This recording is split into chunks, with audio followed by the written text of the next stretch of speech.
Okay, William Smith. I see you like to comment on my video about, just empty every pocket. This isn't my first Jeep. This is the third one I've actually had. I had a 98 TJ and I also had a 2004 TJ. This is a 2003. My other Jeeps had, My other Jeeps had issues and they had problems too. When you buy an older vehicle, it's expected. You know it's coming and you know there's gonna be things you have to work on. But when you ask someone, hey, is there anything majorly wrong with the vehicle? Anything at all that I need to know about that I'm about to drop some serious coin on right after I buy it, and they tell you no, absolutely nothing is wrong, the Jeep is perfect, there's nothing wrong with it, not a single thing. And then you get it, and then the check engine light comes on, and they actually reset the battery. They unplugged the battery and plugged it back up just so the light would be off, and then there's all this emission stuff that's wrong, and then the transmission is grinding damn near in every gear because of synchros, and then every other problem's wrong with it too. Then they also told me they just got the brakes done front and rear. Now don't get me wrong, I'm not griping about what's wrong with the Jeep. I knew there was gonna be issues, I knew there was gonna be problems. I expect that with the older vehicle. It's part of the, no, hey! You expect it with sorry, my son almost touched something on the Jeep. So anyways, you expect it with an older vehicle. It's almost part of the fun. Getting an older vehicle, you get to fix things on it and get your mechanic on it. It's like, yeah, I got to turn some wrenches.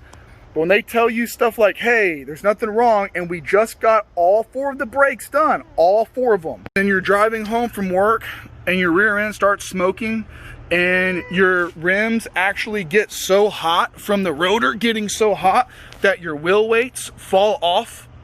There's the sticky left and your wheel weights fall off from the inside of your rim because it's so hot. You can I got probably 2 feet from the rim and I could feel the heat coming off, just baking my hand. I had to put welding gloves on over there just to be able to touch this rotor, this drum.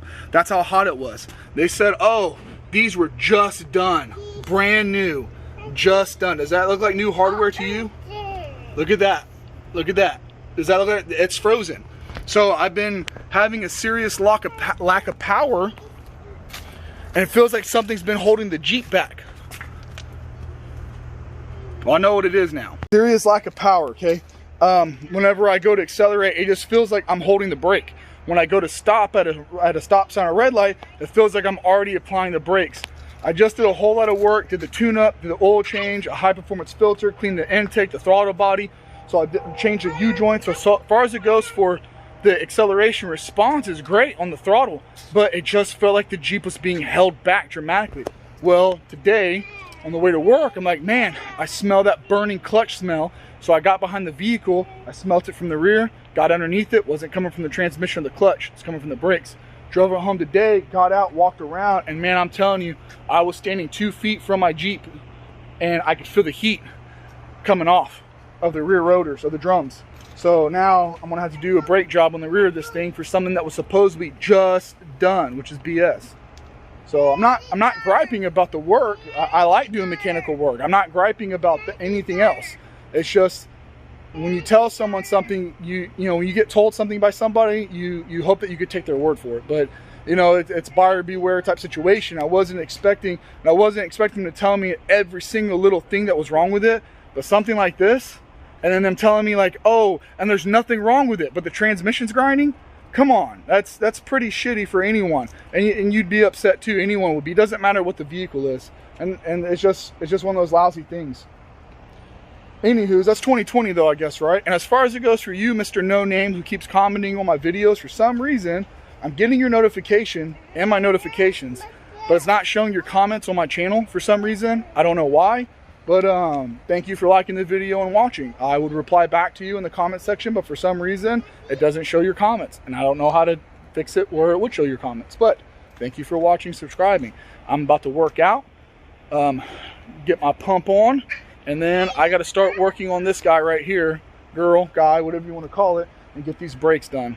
And hopefully, I can get it knocked out in the next day or two because my wife needs the truck for a doctor's appointment on Wednesday for my son.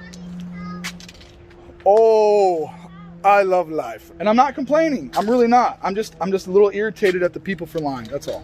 I'm not complaining.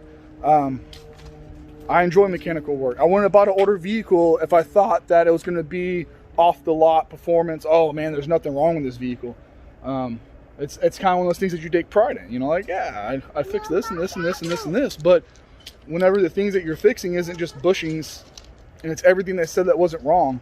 That's the irritating stuff. So, all right, and I want to do, and this is what also, okay, I'm gonna let y'all go after this, is I wanted to do a rear disc brake swap, get rid of the drums and put disc brakes, because the parking brake holds up a lot better and they're just better overall. 30% of your braking comes from the rear. So with disc, it would be maybe 10 years before I probably had to change out the rear disc, the rotor and the calipers.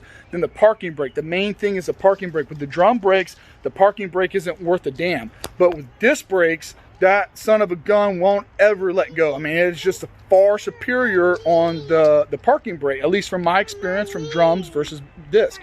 But the kit that I want, $750, then the time and the labor to do it. Unfortunately, right now, I don't have the money to do that, and I also have to get the rear main seal fixed. And right now, it's a toss-up between a shop, Bass Meineke, and off of Pasadena Boulevard and 225.